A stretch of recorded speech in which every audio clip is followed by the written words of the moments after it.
আসসালামু আলাইকুম। আমরা বাসুলিকাকে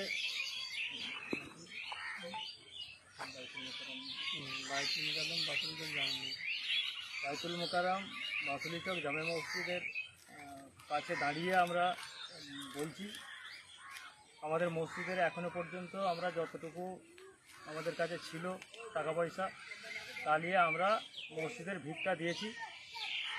আর এখন দেখতে পাবেন খাঁচাগুলো দাঁড়িয়ে আছে, আমরা বাকি কাজটা করতে পারছি না, মানে অর্থের অভাবে।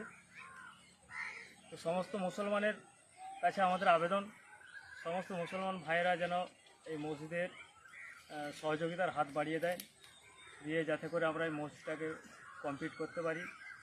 আর মসজিদ হচ্ছে আল্লাহর ঘর, আল্লাহর ঘরে দান করলে আল্লাহ প্রচুর সওয়াব দেবে।